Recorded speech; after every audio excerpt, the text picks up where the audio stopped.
Alright, Browns fades scrapping, and let's dive deep into the absolute madness unfolding in Cleveland right now. This isn't just some run-of-the-mill off-season buzz. This is the kind of high-stakes, jaw-dropping drama that can completely flip the script on the quarterback situation, not just for the Browns but for the entire NFL. I'm not out here tossing around clickbait to grab your attention. What's happening in that quarterback room is one of the wildest, most unpredictable shakeups I've seen in my years covering this league.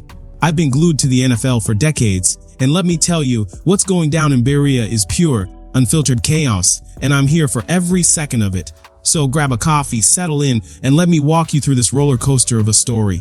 Picture this: I'm kicking back, watching the Pat McAfee show, my weekly go-to for all things football, and out comes Pete Schrager, one of the most dialed-in, no-nonsense insiders in the NFL game. When Schrager talks, you stop what you're doing and listen. This guy doesn't just throw out hot takes for clout, he's got the connections and the cred.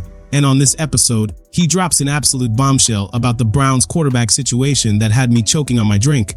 I hit pause, rewound, and played it again, like, hold up, did he really just say that? If what Schrager's hinting at is even half true, we're looking at a complete overhaul of Cleveland's depth chart. A move that could send shockwaves through the AFC and maybe even reshape the entire league's quarterback landscape. Before we dive deeper, real quick, do me a solid and smash that subscribe button, hit the like, and drop your thoughts in the comments below. You guys are the heartbeat of this channel, and I'm grateful for every single one of you. Let's rewind and set the scene. Last season was an absolute circus for the Browns quarterback room. Deshaun Watson, the guy they've pinned their franchise hopes on, goes down early with an injury, and it's like the wheels start coming off. PJ Walker steps in, trying to hold the fort, but it's shaky at best. Then Dorian Wilson gets his shot, and for a minute, it feels like the season's circling the drain. But then, out of nowhere, Joe Flacco struts into the locker room like he's the hero in some blockbuster sports movie. This dude hadn't played meaningful snaps in what felt like forever, just floating around in the NFL's shadows. Yet somehow he flips a switch, stabilizes the offense, and leads a playoff push that's now cemented in Browns lore. The guy was a walking, talking redemption story, and Cleveland fans ate it up. So, what do the Browns do in the offseason? They bring Flacco back, and honestly, it's a no-brainer. He's a veteran with ice in his veins, the kind of guy who can keep things steady when the pressure's on. But then, Cleveland throws a curveball that nobody saw coming. They trade for Kenny Pickett. Yeah, that Kenny Pickett, the former first-round pick out of Pittsburgh. Now, Pickett didn't exactly set the AFC North on fire during his time with the Steelers, but let's not sleep on him. The guy's got real starting experience under his belt, and you don't trade for a player like that just to have him hold a playbook on the sidelines. Suddenly, the Browns quarterback room is looking stacked. Deshaun Watson, Joe Flacco, and Kenny Pickett, three dudes who've all started NFL games and led offenses. That's already a crowded, competitive setup, and you'd think that's where the story ends, right? Nope. Cleveland was just getting started. Here's where things go from intriguing to straight up bonkers. In the draft, the Bears pull off a move that had jaws on the floor. They snag Shedeur Sanders in the 5th round. Yes, you heard that right, Shedeur Sanders, the son of Deion Primetime Sanders, the kid who turned Colorado into the hottest ticket in college football last season. This guy was must-watch TV, slinging passes and carrying himself with a swagger that screamed future star.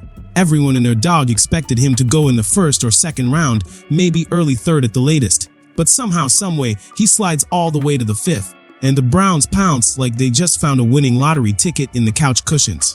Now, let's pump the brakes for a second. Drafting a quarterback wasn't even on Cleveland's radar. GM Andrew Berry was out here publicly saying, "Nah, we're good at QB, but when a talent like Shedeur Sanders falls that far, you don't overthink it, you act." Forget all the noise about his maturity, his combined interviews, or the so-called Deion effect with his larger-than-life dad. The tape doesn't lie, and Shedeur's tape is electric. His arm talent, his poise, his ability to make plays under pressure, it's all there. And now, the Browns have 4 quarterbacks in the room, each bringing a different flavor, a different story, and a chip on their shoulder. Watson's the big money franchise guy. Flacco's the grizzled vet who just saved your season. Pickett's the young former Wilder looking to prove he's not a bust. And Shedeur, he's the wild card, the rookie with high potential and a name that carries weight. Right now, Shedeur is still finding his footing.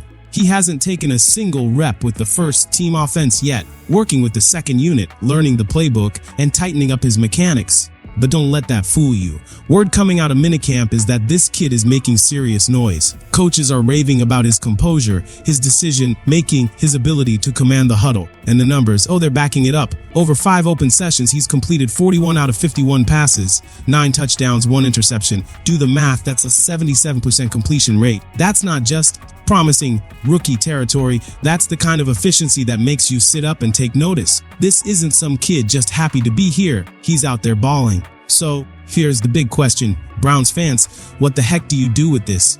You've got Watson, who's supposed to be the cornerstone of the franchise, even if he's had his struggles. You've got Flacco, the guy who just pulled off a miracle run and earned every bit of that comeback player of the year buzz. You've got Pickett, a former first rounder who's still young, still hungry, and still has something to prove. And now, you've got Shedeur Sanders, this electric rookie who's turning heads and making coaches whisper, this kid might be the matter. Do you stick with the veterans and their experience? Do you give Shedeur a legit shot to compete for the starting job in week 1? Or do you stash him on the bench? Rahin develop and play the long game. Coach Kevin Stefanski's playing it cool, as always. He's out here with the classic coach speak. Everyone's getting a fair look. We're evaluating all options. But let's keep it 100. This is the NFL. There's no time for development years anymore. You either win now or you're looking for a new job. And here's where it gets absolutely wildy. Pete Schreiger, the guy who knows everybody's business in this league, said flat out that he'd be shocked if both Flacco and Pickett are still on the roster when week 1 rolls around. Let that marinate for a second. We're talking about a team potentially cutting or trading a former first-round pick or a guy who just won comeback player of the year, all because a 5th-round rookie is making waves. That's the kind of buzz Shedur's generating right now. I know what you're thinking. It's just OTAs, no pads, no real contact. Pump the brakes. Fair point. But even AJ Hawk, he's letting known for wild speculation, was out here floating the idea of Cleveland keeping 4 quarterbacks on the roster. 4. Most teams barely carry 3, and some get by with 2. But Schreiger shut that down quick, saying the Browns are likely looking at Watson, Shedeur, and maybe Dylan Gabriel, a true wild card they also grabbed in the draft as their quarterback trio. That means one of the vets, either Flacco or Pickett, could be packing their bags. If I'm a betting man, I'd say Pickett's the one on the chopping block. Flacco's got the veteran presence and the recent heroics, while Pickett, as talented as he is, might be the odd man out in this crowded room. So, let's talk about why Shedeur slid to the 5th round in the first place, because this matters. It wasn't about his game. Every scout in the league knows he can sling it. Same kid's got a cannon for an arm, great touch, and the kind of pocket presence you can't teach. But some teams got cold feet. A few didn't love how he came across in combined interviews, saying he seemed aloof or like he was trying to control where he'd end up in the draft. Others were spooked by the primetime effect. Deion Sanders, his dad, is a larger-than-life figure, and some franchises didn't want the media circus, the cameras, the constant spotlight that comes with the Sanders name. And yeah, there were whispers about Shedeur's maturity, like he wasn't fully locked in or was coasting on his dad's reputation. Plus, some teams didn't want to draft a quarterback just to bury him behind a washed-up vet in a system that wouldn't let him grow. Cleveland, though, they didn't blink. They saw a kid with elite talent sitting there in the 5th round, and they said, screw the noise, we're taking him. And now, everyone in that building, from the front office to the locker room, is singing the same tune. This kid might be the real deal.